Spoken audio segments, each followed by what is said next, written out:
Wouldn't it be cool to be the first at something? Maybe some of you have been the first of something. I was part of the first baseball team at my graduate school. Yeah, I can put that on my resume. I was also part of the last baseball team at my graduate school. So I don't know if that counts for anything or not.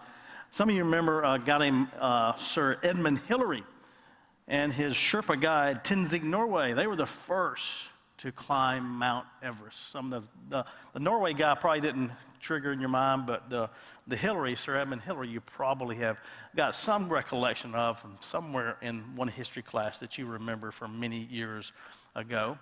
And it'd be cool to be Isaac Newton, the first guy to put figs in a cookie. That'd be no. He invented the telescope. He was the first guy. Can you imagine having the first look through a telescope and seeing whatever you could see up in the heavens? We have some people still involved in the life of our church today who were part of Covenant when it first started in 1979. A number of these folks were at church today or online. Tommy and Kathy Peacock, Donna West, Joy McFarland, Mike Extell, Sue Bradshaw, Otto and Joy Bollinger, Cindy Huff, Sherry Stevens, Heather Lawhorn. All these folks, within the first 3 months of Covenant starting in 1979, they had joined the church. That's how I can find out. That's the only way you have a record of it is when they actually joined the church. My son probably doesn't think this is cool, but when I was talking to his football coach, he thought it was a pretty big deal at the time that my son was part of the first football team to actually win a playoff game at his school. And then my son was also part of the first team to beat the city rival for the first time. And then that same team was the first to actually host a playoff game. Like I said, my son probably don't think that's pretty cool, but I have. We don't hear a lot about first words. We hear more about famous last words, don't we? That's usually what people sort of harp on and sort of remember. And the church is pretty good at this. I don't know if you realize this or not, but by and large, most churches put a lot of emphasis on the famous last words of Jesus. Have y'all heard about this before? Come Good Friday and you'll figure it out, right? Right? So we make a big deal of Jesus' last words, but there are some famous first words out there that one or two we might remember. Like most of us remember hearing the stories about Neil Armstrong, first words when he landed on the moon. It's one small step for man, one giant leap for mankind. And maybe some of us remember Alexander Graham Bell's reading about that. His first words on a telephone was, "Mr. Watson, come here, I want to see you." But as technology has advanced, we advanced along with it, and there were some firsts along the way. The wireless radio, first words were uttered December 23rd, 1900, and they were very profound. 1, 2, 3, 4. Is it snowing where you are, Mr. Thiessen? That's the best they could come up with. I don't care. I don't know why they chose that. But in the history of movies, we love movies. We go to them. We rent them. We subscribe to get stuff all the time. We love watching our movies. But you do realize there were a time when movies were silent movies. Anybody remember that? No, I didn't think so. All right. No, you don't remember that. But you've probably read about it a little bit, maybe seen some clips. You can find some of those on YouTube. But you realize the first movie with spoken words was in 1927. Al Jolson in The Jazz Singer said the first word, which was actually clever when you think about it as far as the future goes. First spoken word in a movie. Wait a minute, you ain't heard nothing yet. That was awesome. That was awesome. But you fast forward a little bit, you realize the first email was 1971. A guy named Ray Tomlinson actually sent it to himself, and he complained about his boss. No, he didn't. He actually typed QWERTY UIOP, the top letters of the keyboard. That's what he typed in and sent it himself, and that was it. First tweet was 2006.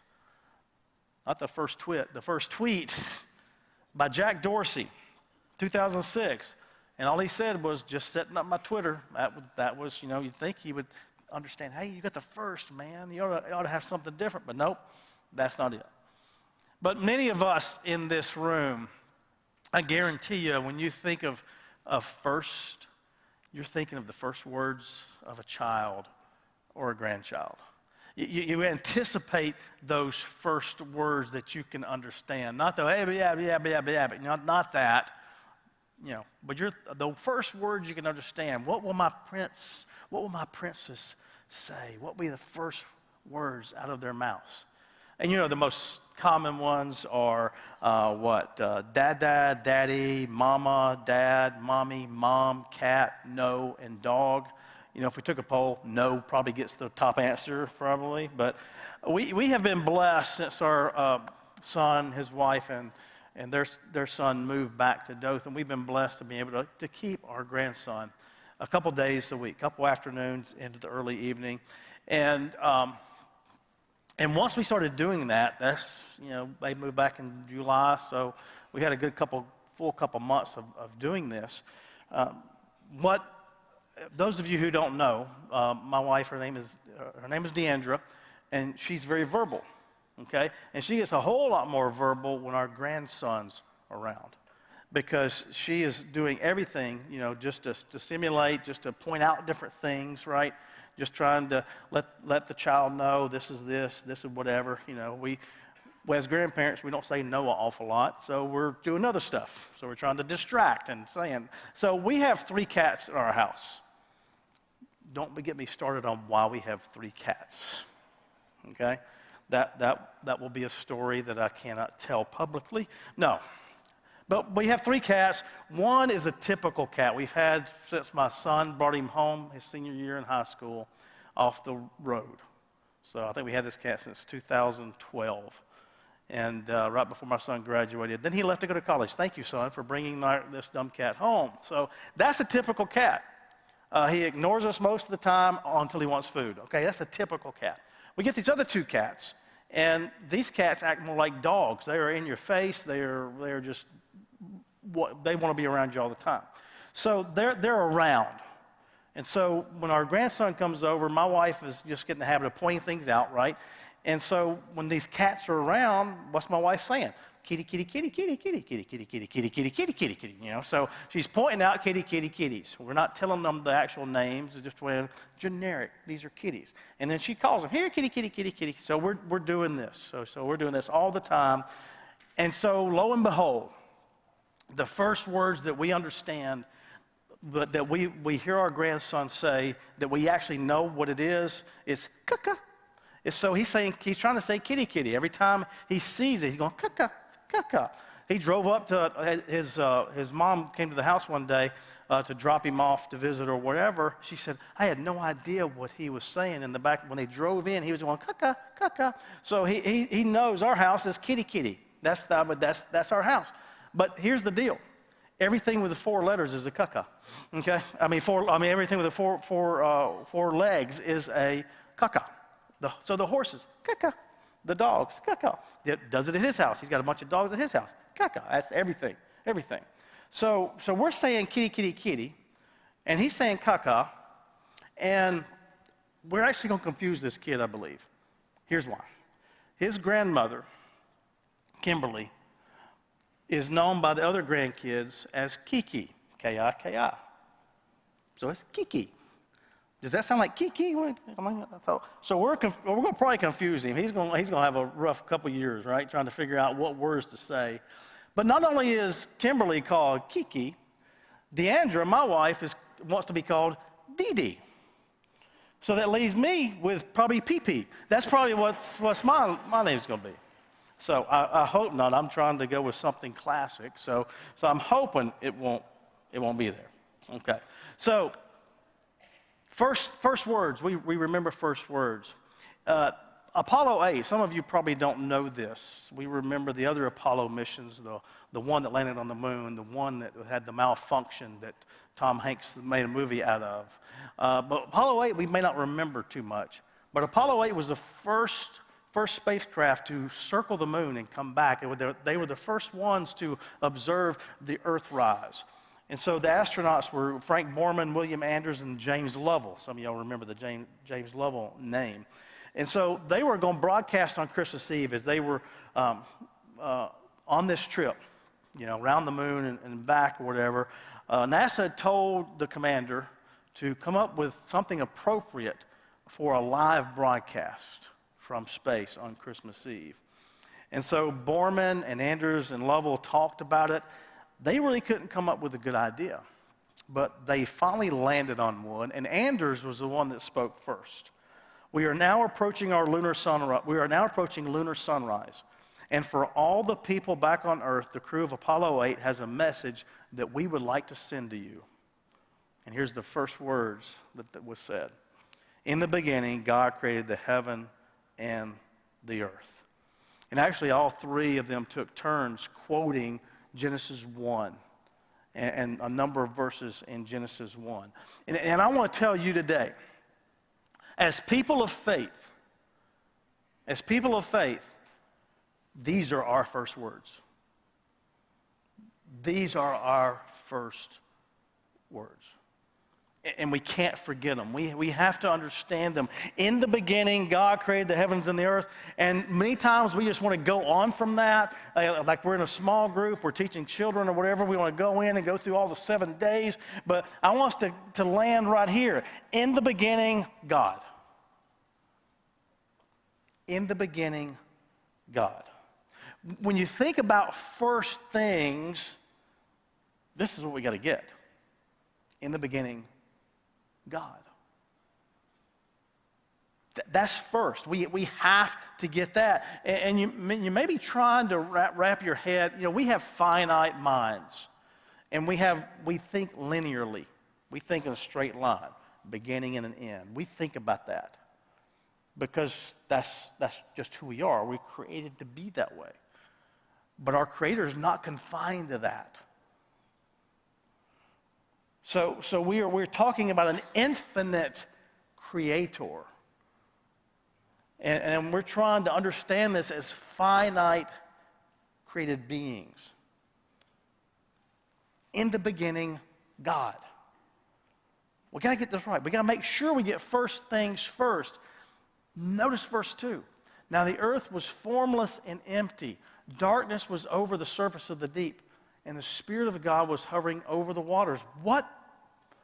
In the beginning, God, but, go back one verse. Thank you. The earth was formless, empty, darkness. But in the beginning, we had God, the Spirit of God, was hovering over the waters. Before there was something, there was God. There's so many people out there that, particularly when they find out what you believe, they find out that you are a person that goes to church, that you profess Jesus Christ as your Lord and Savior, or you simply believe in God, and they will challenge you and go, well, where did God come from? Where did God come from? Well, our answer is God was. God is. God always has been. In the beginning, God. That is our answer. In the beginning, God. Before there was anything, God. And if in the beginning, God, that means before our beginning, God. Before our beginning, God. God was there before anything. God was there in the emptiness. God was there. So here's the truth that I want you to hone in a little bit, to let it play around in your mind a little bit. Think about this over the next few days or even longer.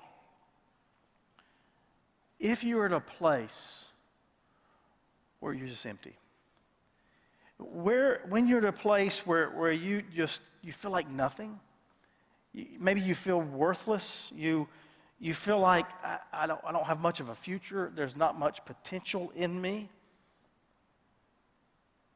God's already there.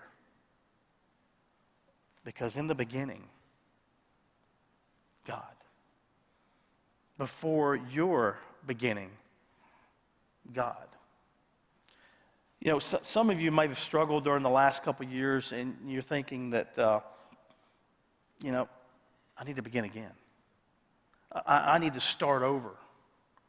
And here's the good news. In the beginning, God. In the beginning, God.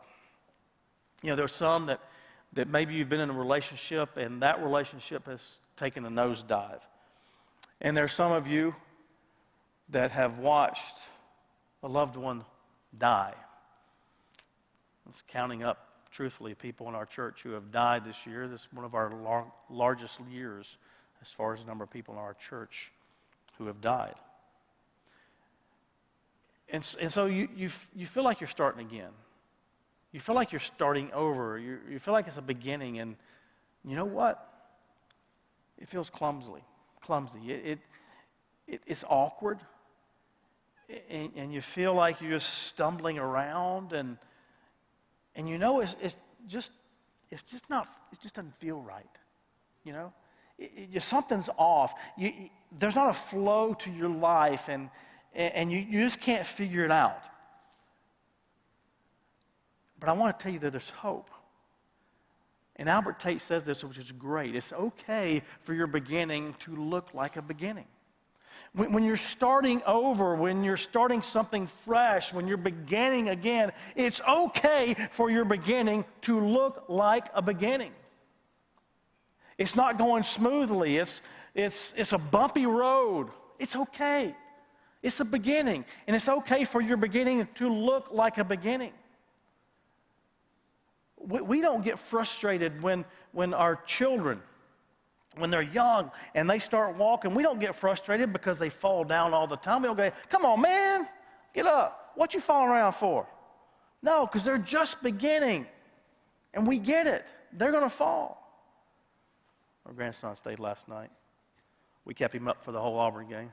No, we didn't. No, when he was up, they were losing, so we said, you're bad luck, go to sleep. Worked out, we won. All right, so as soon as we got him home, we had about 30, 40 minutes of daylight left, so as soon as we got him home, we wanted to wear him out. I mean, we wanted to let him exercise and play outside a little bit. And my wife had to take care of a couple things, so I was in charge of following him around as he's walking. And probably about 2 or 3 minutes after I was in charge, he face planted on the concrete, and that made me feel really good. Didn't make him feel bad at all. No, it did. He was crying for like 30 minutes. He had a little scrape, cried for about 30 seconds, and of course I did what every good grandparent could do: bribe him with food. All right, so that always works. And but after about 30 seconds of crying, he went back outside and kept walking around. But that's normal, right? You know, 1-year-old, whatever, learning to walk and learning to run, and they're going to fall down. And they're going to hurt themselves. That's expected. We don't think. That's a beginning, and it looks like a beginning. Some of you in this audience today and those watching on TV know about the wonderful world of micro soccer. Micro soccer. Sunday afternoon, spring and fall, they going to get your money, y'all. All right? So they want you to show up Sunday afternoon from 2 to 4, right? 2 o'clock you practice, 3 o'clock you play a game. I think that used to be the old standard time. Anyway, so the hottest part of the time in the fall, you're out there with your kids and grandkids watching them play micro soccer. And you don't expect them to play like these guys, Cristiano Ronaldo and David Beckham and Pele and Lionel Messi. You don't expect them to play like these guys, right? Because I gave you the picture because some of you are going, who? I'm just telling you, okay. Pele? Show of hands know who Pele is? All right. That's my generation, right? Because Pele was in the movie with Sylvester Stallone called Victory. That's how I know him. Anyway, no, he was famous Guinness World Book of Records for the most goals scored, Pele.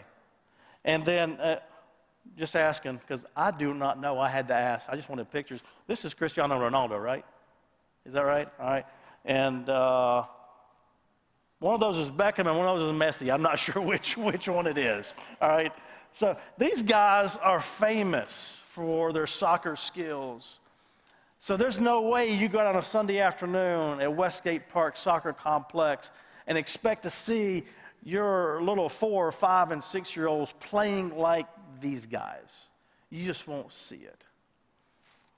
You know, at second thought, I probably should have shown some of the women's national soccer team for the United States just because, give them a little credit.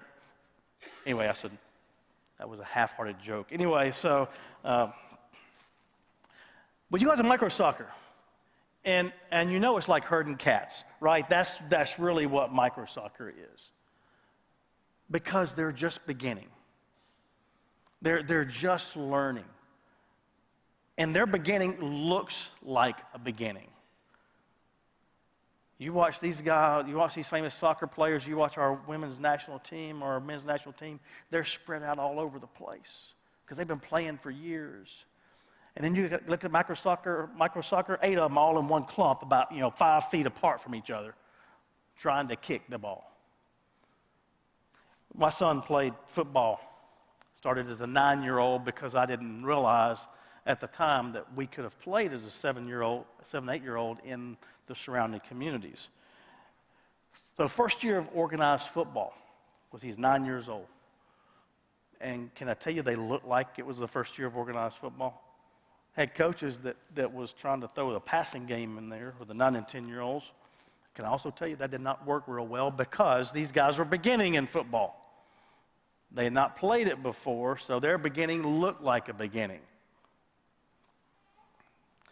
Now, you may be sitting there thinking, yeah, I know it's my beginning, but I'm still feeling empty and I got nothing. I don't have much to work with. Come on. And I want to tell you that that's okay. It's okay. Because if you're walking with God, it will be okay. Why? Because in the beginning, God. Because in the beginning, God. It matters what is first. And my hunch is, if you are here today and if you're watching somewhere, sometime, someplace online, that you're wanting to walk with God. That you're wanting to have some type of connection to God. And so it matters what's first. And what's first is God is already there, and God's the one shaping you. We are titling this series for the month of October, Vessels. What is a vessel? 3 definitions, 3 most popular definitions for vessel. A container for holding something. A person into whom some quality is infused, or a ship or a large boat. For our purposes today, we're going to ignore the bottom one, because that doesn't fit with where we're going. It would be too hard to fit that into a 5-part series, right? So, a vessel is a container for holding something. And that's you and me. The vessel we're talking about, a container, that's you and me for holding something. The Bible has a number of images for us, and one of them is a container. And most of us will recognize this analogy. We're going to roll a video of a person with a spinning wheel, right? And we understand what this is because those of you who have been in church for any length of time, small, long, or whatever, know that the Bible uses this imagery of a potter and a potter's hands and the wheel and us being the clay. And in skilled hands, that lump of clay that was nothing in skilled hands can be made into something beautiful, something useful, something that just with the skilled hands, it's going to be transformed, right? It can be transformed, and then in the skilled hands of this person, you can tell it's already starting to take shape of something. It will be a container. They will press it and they will mold it as the wheel goes round and round and use their skilled hands to make a container that will hold something. But what we miss in this analogy is what it takes to get the clay to the spinning wheel. That's what we miss. We miss what it takes for the clay to get to the spinning wheel. Because when we think about the images in the Bible, all we think about is the potter putting his hands on the clay and molding it to shape of something beautiful. That's what we think of when we think of this imagery. But I got another video to show you because something else goes into it before it goes to the spinning wheel. And this process is called wedging. Wedging. And in this process, what the person is doing is preparing the clay for optimal use. It's making the clay more pliable. It ensures uniform consistency. It removes air pockets as well as the hard pieces of clay. Okay, and what this person is doing, he's not, you know how you fold dough sometimes, you would pull it, lay it back. He's folding it into itself. That's what he's doing. He's not allowing any air in there. If some gets in there, he's pressing it out. And anything hard in there, he's smoothing it out. Because in my mind, I just think about it this way. They are wedging the possibility, they're wedging out the possibility of damage to be done later. They're wedging out the air bubbles. They're wedging out the hard spots that would cause that container to crack or break when it's placed in the oven. And I think this is where some of us are today. We're in the preparation stage in our lives now because we're in the beginning. We're starting over. We're in the beginning. But I want to remind you, in that preparation stage, here's what I want to remind you. Preparation, in the beginning, God. In the beginning, God. So a relationship has ended. You got to start again. A job has ended. You got to start another one. A loved one has died. You got to learn to start over and begin a new life without your loved one, without your spouse, without your child, without a family member. Or you're in the midst of a change of seasons in your life. And all these beginnings, they look like beginnings. And guess what? It's okay. Because in the beginning, God. You know, a vessel is a container, but you know what that second definition, remember that what that was? A person into whom some quality is infused. So if in the beginning God, and God is working in your life to wedge out those things that will cause the pot to crack, what do you think he's infusing into you? The Spirit of God is hovering over the waters. What is that Spirit of God infusing into you? As you reflect on this, Abby and Alex will come and lead us in a song to help us remember who we are and who is with us